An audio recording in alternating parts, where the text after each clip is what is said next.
Welcome everyone back to another episode of Q&A with Sharon's son George. I was my mother's caregiver when she was diagnosed with Parkinson's disease. Unfortunately, she passed on 1/1/2020. We started TogetherForSharon.com in her memory.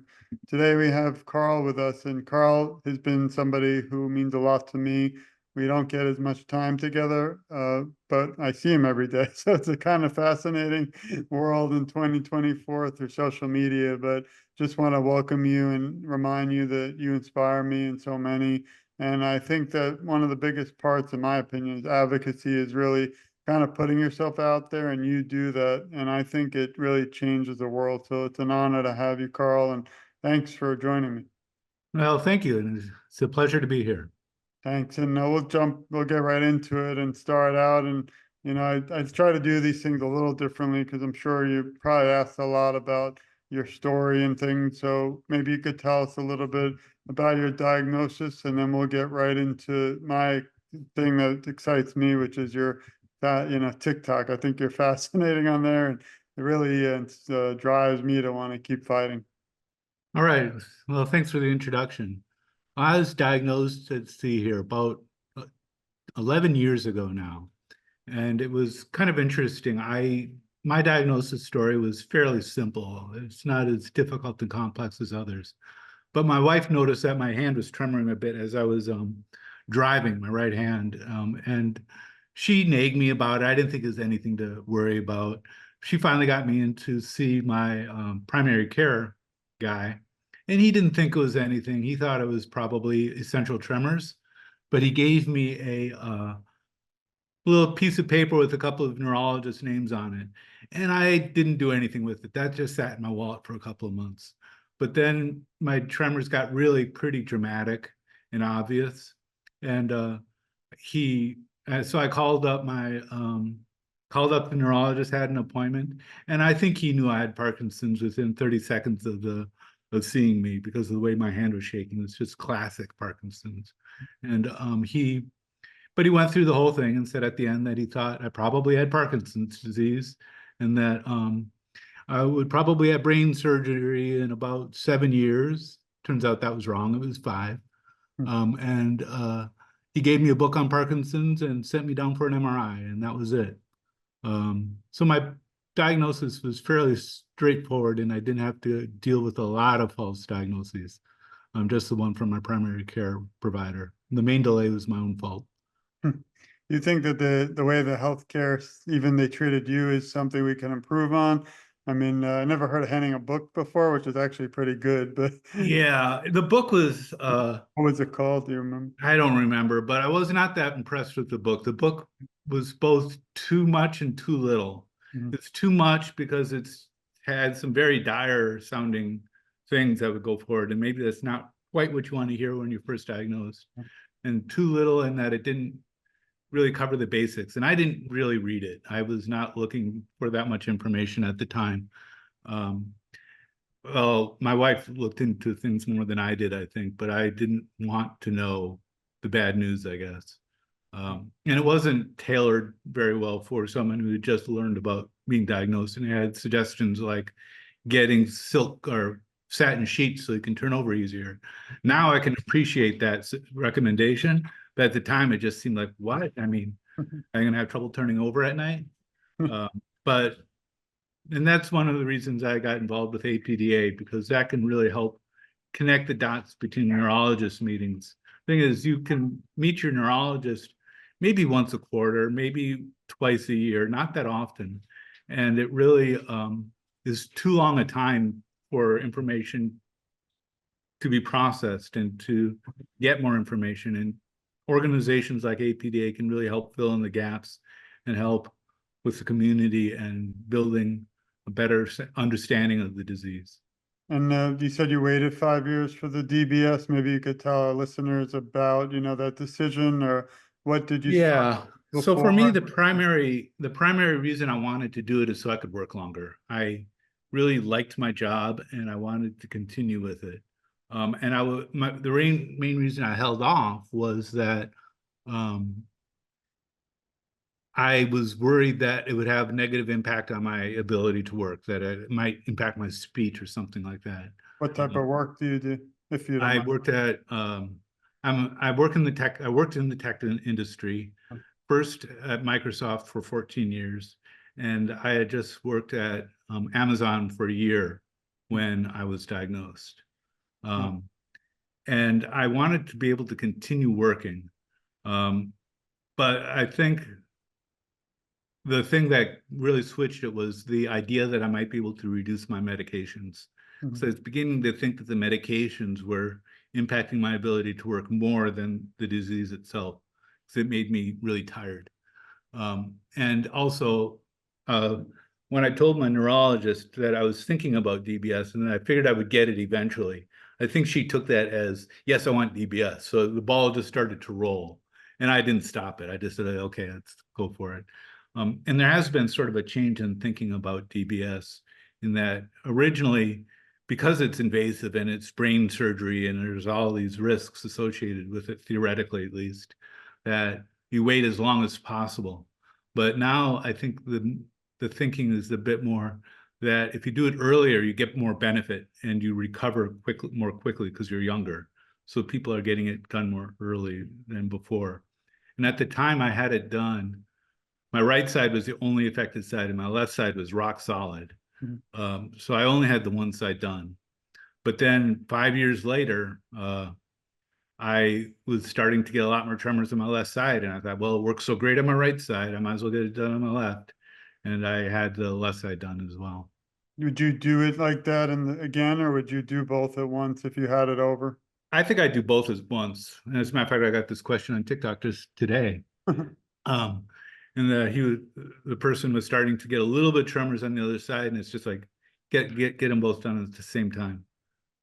Yeah, I mean, I'm a big person for medical science. So, as you might know, I had three major back surgeries, and it's not like the brain, but its back is pretty frightening too. And I chose as a younger person to do that rather than wait till I'm older. But we don't know yet if mine worked, but I'm very grateful that yours did. And I, my mother, as everyone's listening, DBS isn't for everyone. My mother had more internal tremors, so it wouldn't have really affected her much. But going back to what you said about medication, it's a very fascinating world because I don't know. My mother passed at 69.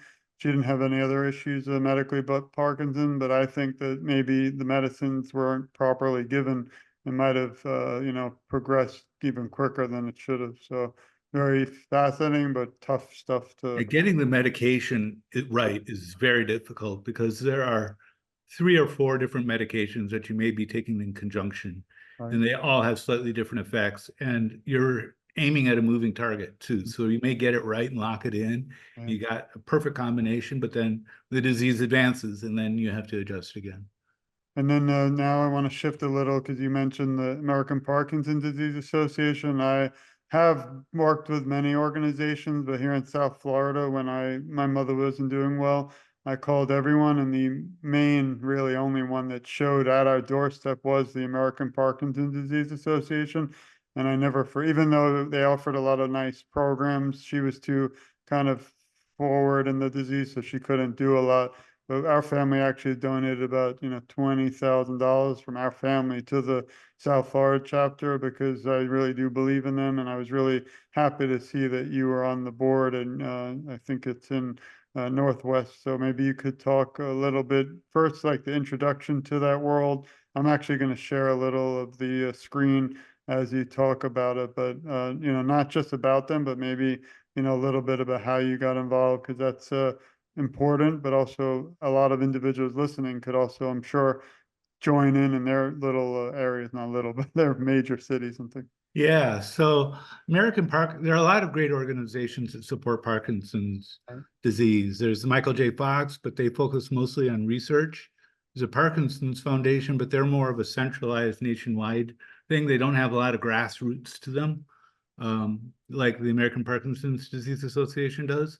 APDA has much more direct contact with people who are actually experiencing Parkinson's, and they've got research and education and exercise programs, and there's a lot of real direct community interaction with them. Like just last year, we had a young onset Parkinson's disease Well, conference, and we had people from all over the country come to learn about the unique impact that Parkinson's has on people who are diagnosed before the age of 50.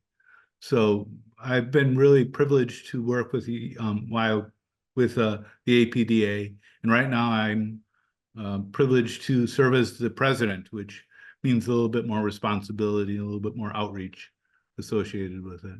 I wish they had that event virtual because I wanted to attend, but it was tough to get down. A lot of my friends in the Parkinson's community were there, like Esther, and I'm sure you know Esther and a few others, but Yeah. I think those are great events. Everyone listening, please reach out to Carl and the APDA and see if you can attend. We have the walk here every year. I'm on the committee actually, and we try our best to in Palm Beach, Boca Raton, Florida, to raise awareness. I actually interviewed two incredible individuals from APDA Virginia the other day. So it's great to see the activity, and I love them all and you because of the support. Because even though I don't have Parkinson's and I'm no longer a caregiver, we still have a big voice in the world and in the community, and APDA does support me a lot. I won't say that for every organization, which is kind of sad, but that's just what it is. I mean, we should all be a family in this fight to get closer to a cure, and that's really important.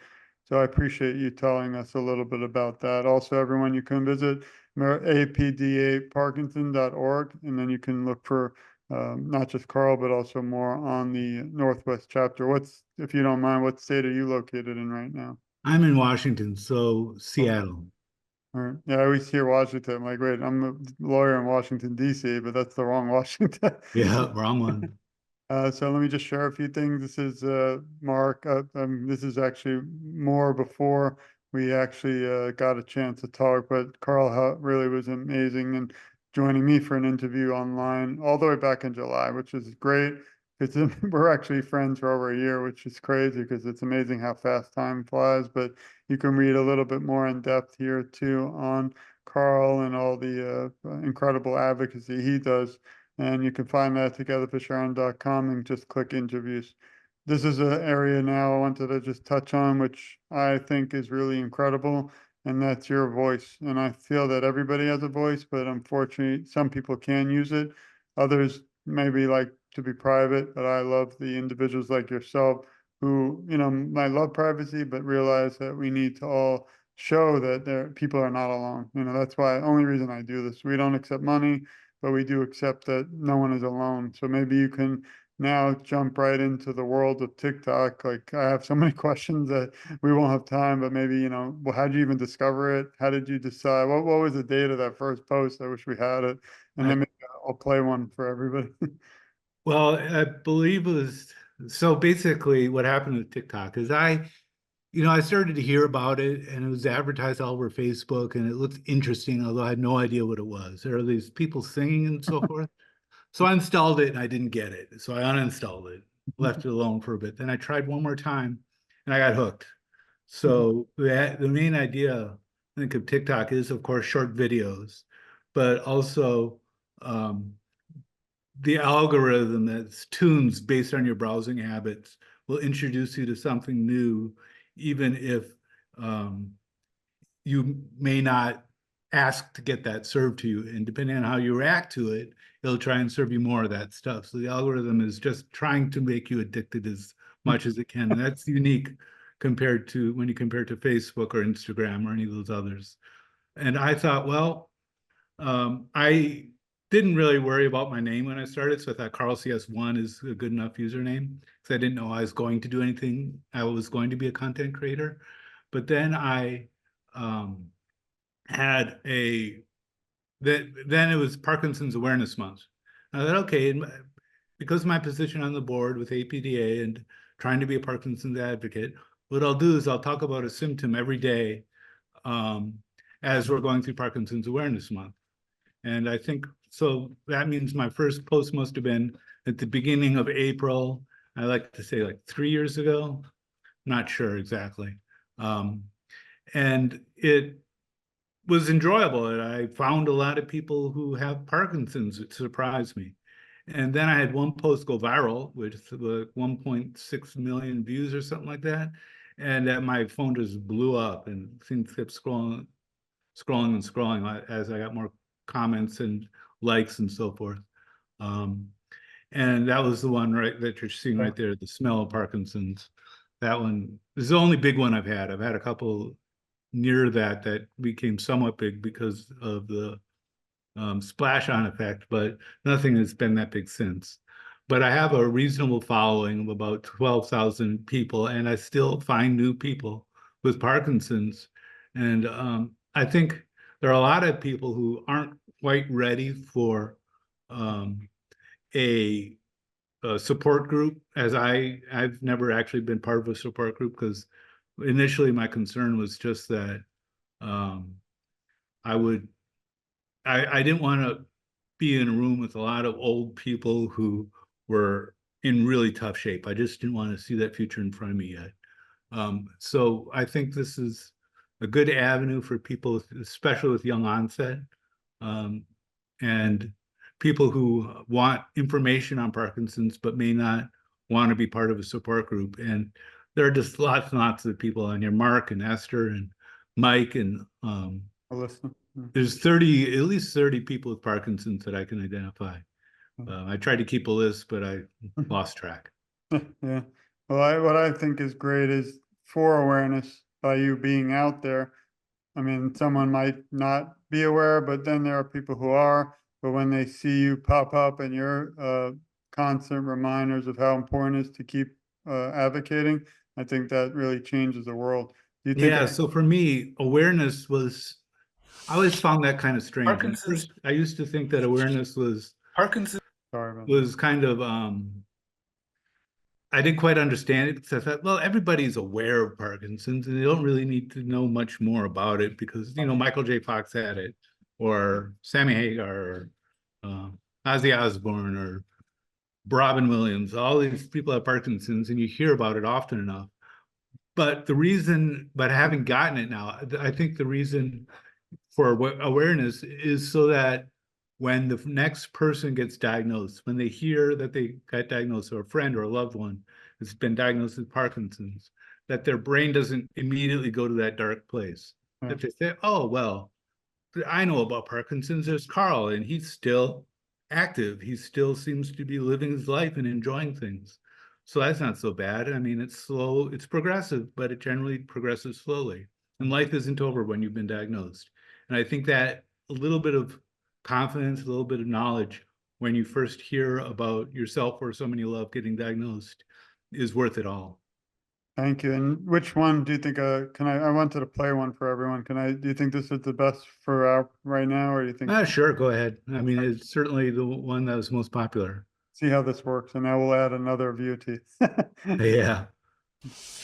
Can you hear that? Parkinson's disease has a smell. True enough. So there's a woman in Scotland who noticed that her husband began to smell different after he was diagnosed with Parkinson's disease. She didn't think all that much of it until she went to a support group and noticed that all of the support group members who had Parkinson's had the same off smell. So she participated in a study where she had a control group of a number of people who did not have Parkinson's and a number of people who did have Parkinson's have a t-shirt and wear it overnight. And she had to distinguish between who had Parkinson's and who didn't. And she got almost 100% accuracy. That is, she got everybody correct who had Parkinson's, and she identified one person who did not have Parkinson's as having Parkinson's. Or did she? So a couple months after the experiment, the one person who supposedly did not have Parkinson's was diagnosed. So she actually diagnosed him ahead of the official diagnosis. So my wife often comments on this, or sometimes comments on it, and says that there is a distinct smell to me, even if I shower every day or wear fresh clothes, or it doesn't matter, that there's a distinct smell to Parkinson's disease. And some of the online forums for support and caregivers have mentioned this as well. I can't smell a thing, or at least not very much, so I'm not very self-conscious about it, but it is a thing. So thanks for listening. You were able to hear that, right? I hope. Yeah, because I think it recorded fine. Perfect. One question is, what are some of the wackier comments that you get? Because I can see just reading here, they're asking about your mustache, and now you have a beard. So I'm just curious, but you ever have stuff I guess, I also had the second question follow up. I'll let you answer the first, but Yeah, so the mustache comment took me off guard. I was so self-conscious that I had a big area, and I did a reply to that. If you take a look, I did a video reply, I think, where because I'm not logged in, it might not oh open. yeah, Yeah. well because I did have a mustache once, and it was pretty large. And I replied with that, but I it's interesting, and right now it's a bit longer. It's generally trimmed down to that amount, but I haven't trimmed it lately. And Um, how do you, let's say you have like, let's say even here, like 1,000 or two, I know you probably can't physically answer every single one, but do you ever wonder if that one you weren't able to respond to might have wanted to answer, or how do you deal with that world of social media not being you? Because my whole world Together for Sharon is just me, not a foundation on purpose. It's just me. I do try to respond to everyone on 7 social medias, but in a way, I'm happy I don't have thousands of people comment. yeah, it's not too difficult because once you get into millions of views and thousands of comments, you're not talking to the Parkinson's community Right, anymore. They're all people who comment that, oh, there's this other smell was I can tell when my kids are right. um, sick because of the smell. We don't really have to say anything to that. I mean, good, or I might like it or something like that. Or there's a common theme like, oh, well, what does it smell like? And then you'll get 30 people asking the same question. And for that, you answer once. And if they find it good, if they don't, well, you can't do everything. Yeah, are there other, I mean, again, another interesting thing. How many years did you say you were on TikTok doing this advocacy? I think it's been about 3, although I lose track. Did you ever worry that you will run out of a topic, or like, how do you always, since again, you're into content, which is really fascinating. Do you have It's like not, list? Mhm. but you can't be afraid to repeat yourself a bit. Like if I haven't done anything on a particular uh, uh, topic, I will do it again, Mhm. right? And if someone asks a question that I've answered 10 times before, I don't even make reference to that I've answered it before. I'll just answer it again and try and answer it slightly differently. Once you get a lot of comments, it's easy because a lot of your content becomes responding to comments. But lately, I've hit a bit of a dry spell, and I don't know if you noticed, but I haven't posted quite as much lately. But I'm going to try and up the amount again. I'm glad I can get you back into the fray. So Yeah. today will help. Also, everyone listening, please follow Carl at CARLCS1 and just share his work and advocacy, because the more individuals sharing it, the more people viewing it, I think we'll be closer also to a cure. Is there anything else on TikTok you might want to share that I didn't get to? Because I think it's really fascinating, because like you said, there's only about 30 people that you kind of will get to know really well with the disease, but advocating on here, but everyone is so unique and different. That's what makes it really exciting and interesting. Yeah, everyone has their own point of view, and all the voices are valuable and great. But once you start going down the Parkinson's road in TikTok, you'll have no trouble finding it. You can just search for Parkinson's, or Parkinson's looks like me is a pretty common hashtag as well. Well, after we're done, I'm actually going to go. I got yelled at by someone in the Parkinson's community because I like too many other things. And then they said they may get shadow banned, and I don't even know what that means. So maybe you can explain. Yeah, shadow ban means that they're hiding your stuff even though they aren't saying to you that you're banned. You would think that people they would like that you're getting like likes and follows. I never heard of wanting, like, if I go in after, which I might, and like 30 of your things, I don't want to get thrown off. So maybe I shouldn't do that. I don't No, they may think you're a bot, and know. but That's not the first time I've been told that. Well, I appreciate it. And again, everyone, please follow and share everything that Carl does, because I think it's not just unique, but incredible. I just want to turn one more area, and then we'll go more into the world of Carl and away from Parkinson's for a minute. But one area is important, and oddly enough, I'm writing a book on it. And mine area is more concentrating on the law and Parkinson's, because there's a lot of legal issues in the field of Parkinson's disease that, some people just can't afford a lawyer for 300 or 400 an hour. Some individuals just don't have the time, or maybe they're also not aware. But maybe you could touch on work and disability because you have such an incredible career and working career in Microsoft, Amazon. Maybe you can mention how Parkinson's affects, the work life and disability and any areas like that that you might have encountered. Yeah, so I think Parkinson's affected my ability to work long before I was diagnosed in terms of concentration, just and overall effectiveness. Although I was able to continue working, and I think I compensated for the impact with the on times that I had. When I was on and focused, I think I did enough good stuff to compensate for the times that I wasn't quite as on. But like I said, I worked for Microsoft for 14 years. Now that I think about it, I think some of the symptoms like difficulty swallowing and dystonia I had even back then. But then when I was diagnosed at Amazon, I went and told my boss about it. And his reaction was kind of funny. He said, "Oh, I thought you already knew."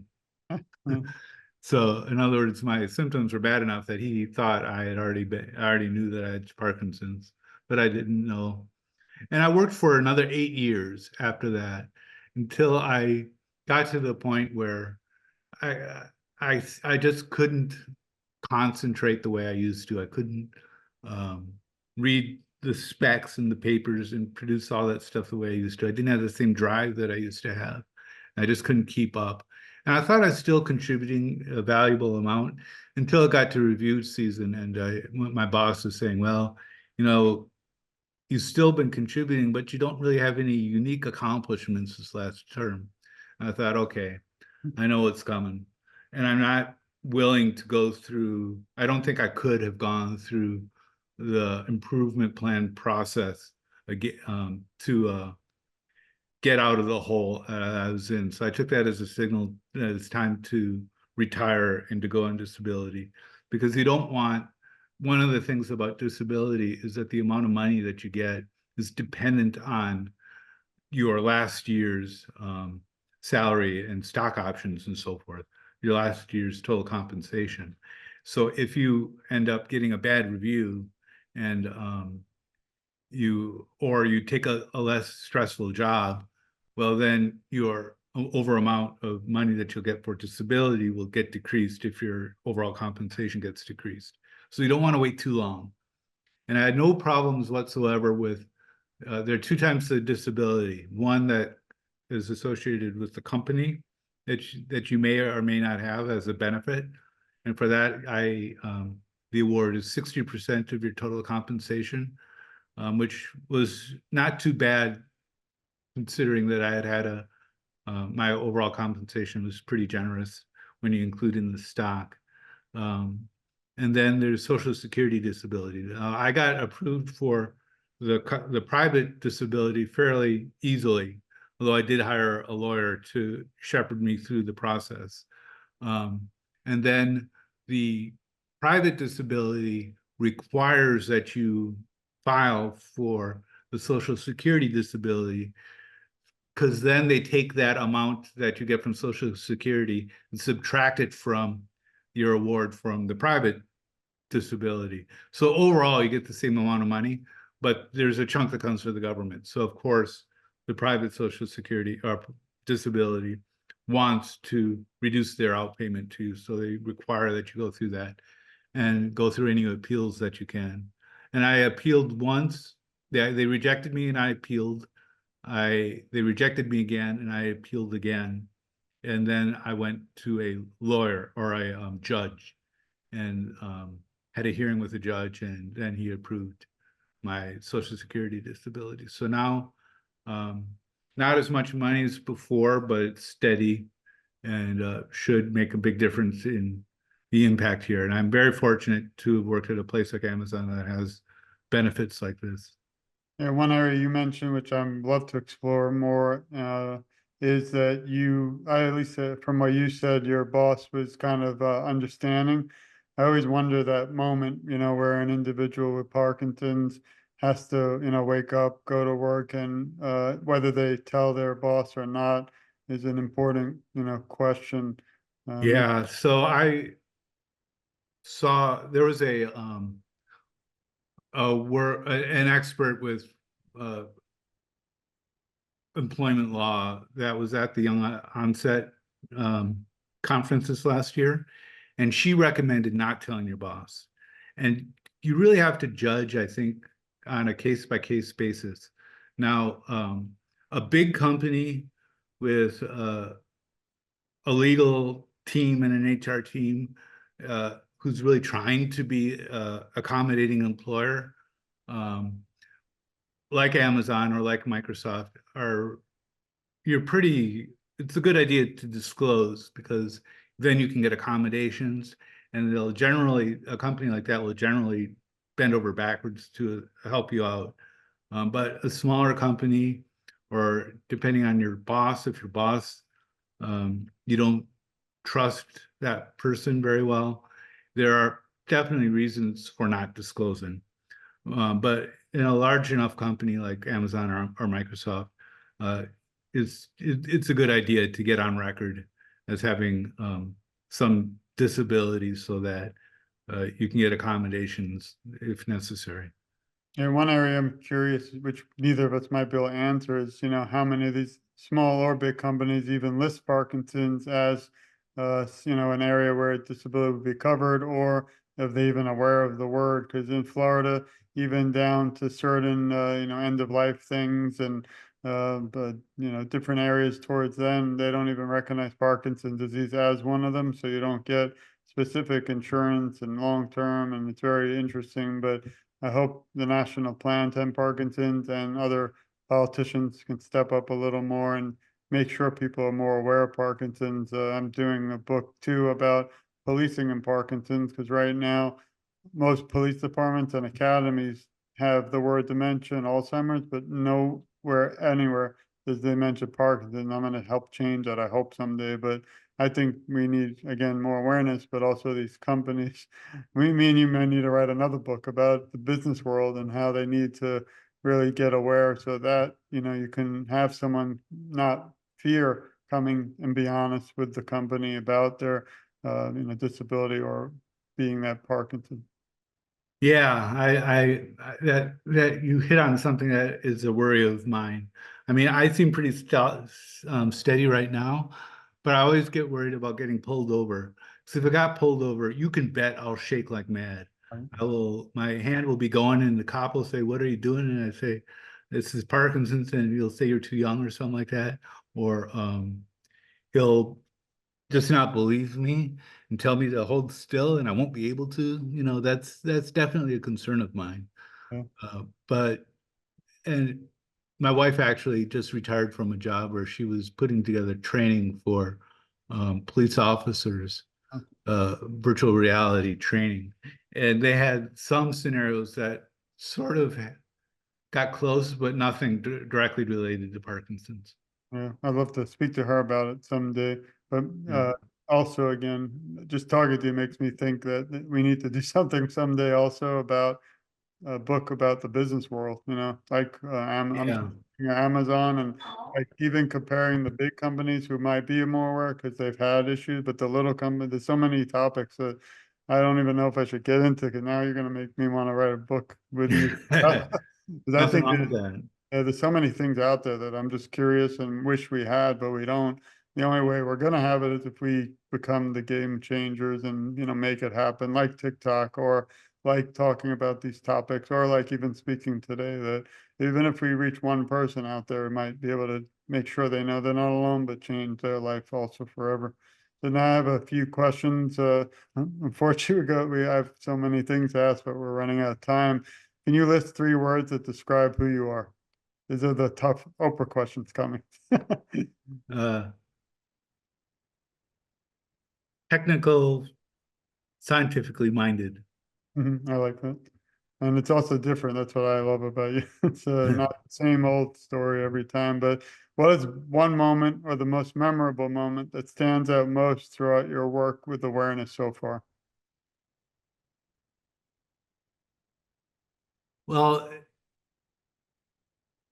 I'd say it's tie between the one video that went viral and just sort of the watching how every time you look at your phone, there's when you get more than 100 notifications, it just says 99 plus, and every time you look, it says 99 plus. Um, and also just some of the personal connections I've made where I know I've helped somebody who had just been diagnosed, or more likely, actually, I tend to uh, my following is like 80% women and 20% men. And I really think a lot of that is the caregivers are interested. And I think the caregiver, those times when I help someone understand what it's like to have Parkinson's, when the person they're caring for isn't very vocal about it or isn't able to describe it very well. I think those times when I've been able to make those direct contacts are very powerful. I'm proud to be one of the 20% of the male in your. Here's an important question, and this actually literally goes to what you just said and to the caregivers out there listening. But who helps you during times of struggle? As you know, I was a caregiver. What tips can you give those listening who are caregivers? Um, yeah, my wife helps me. I don't need a lot of help with things yet, but I'm starting to get there. And there are times when she is invaluable to me. As far as tips for caregivers, don't despair. I mean, it's a fairly slowly progressing disease in most cases, and you'll have time to adjust. And just because something new comes up, I don't panic, because you'll have time to adjust to that as well. Um, and be patient, because like some of the times that are frustrating for me when I have trouble communicating something, and uh, my daughter or someone will not be patient enough with me and not understand that I'm not being obstinate. I'm having trouble coming out with something. If you could look back, let's say 10 years, would you have done anything differently than you did today? Not with respect to Parkinson's. Um, I No, not with respect to Parkinson's. I think I took the right treatment course. I guess I would have had both sides of the DBS done at once. Although, it was interesting to see the difference in the surgeries between the two times, because I used the same surgeon. First time I had it, I kind of picked him at random almost. But the second time I thought, well, I survived the first time. Let's pick the same guy again. So I picked him again, and he did it significantly differently the second time. But yeah, I would have had them both done at the same time.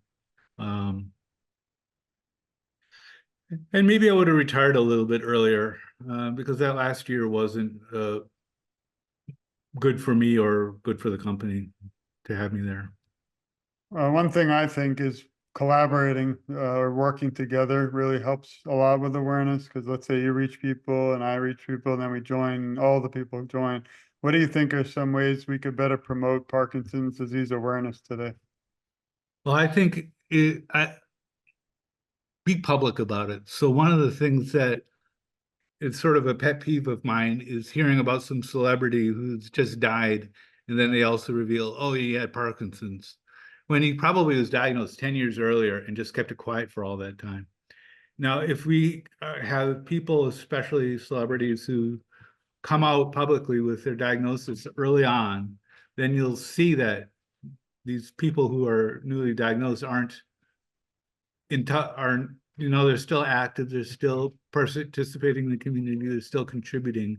And you don't hear about, if you don't only hear about it when at the very end, you'll think that Parkinson's is always fatal, or that it always just ends your career.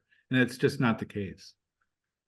Yeah, that was actually an odd story I have with Richard Lewis. Unfortunately, he passed. But I saw you had a video.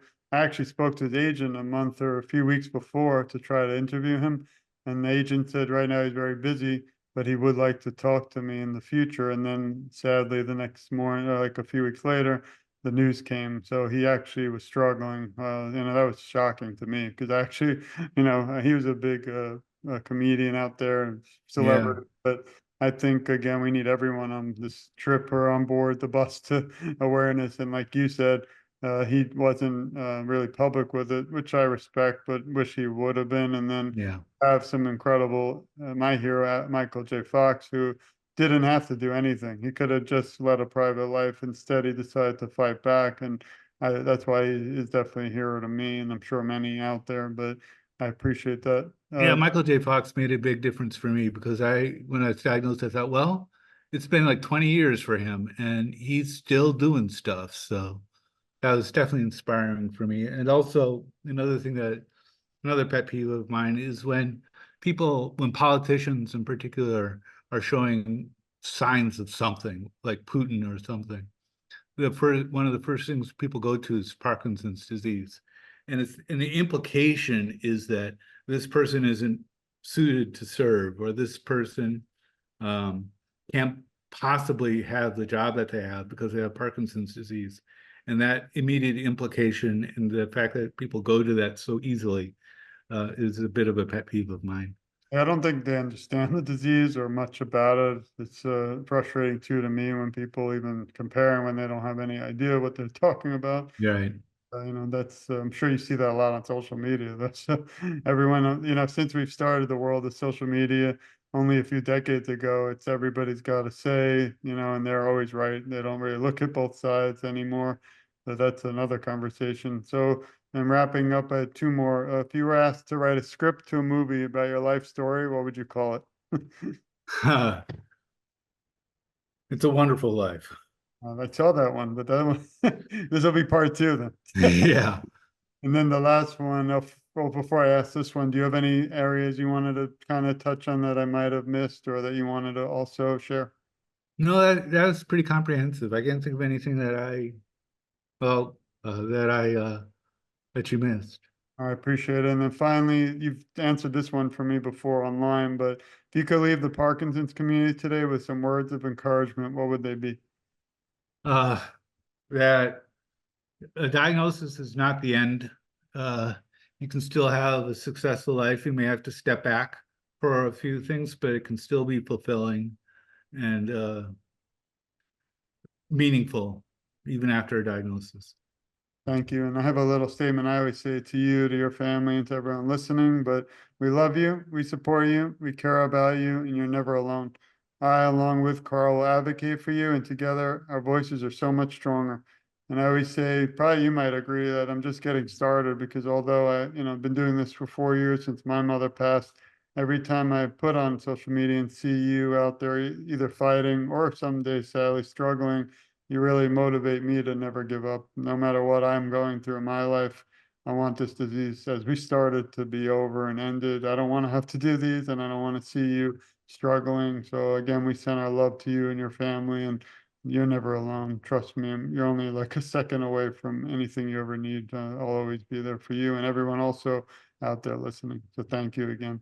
Thank you for all that you do for the Parkinson's community. I appreciate it. And I just, again, send our love and support. And I'm just so excited to see what's coming from your TikTok and all your incredible work with the American Parkinson's Disease Association. Try and say that 7 times I fast. know it doesn't come off the tongue very well. Yeah, well, again, thank you so much. And thank you everyone for listening. Please, again, support Carl. That's one thing I actually didn't get to. Is there any way people can either, I don't know if you accept donations, I know you'll say the APDA, but how do we support you? Because I know you had to leave work a little bit early, although you wanted a little 1 year earlier, but other ways people can support you for medications and Parkinson's, not just to these, organizations. I'm financially well off. I'm not too worried about that, but you can always donate to the American Parkinson's Disease Association. So search for APDA. You'll find a link where you can donate. Thank you. I appreciate it. Well, again, thank you everyone for joining us for another episode of Q&A with Sharon's son, George. And I always say, stay tuned. We still have a battle to fight and a war to win until Parkinson's is ended. You'll have me right by your side. So thank you again, Carl, and thank you everyone for listening. We'll see you soon.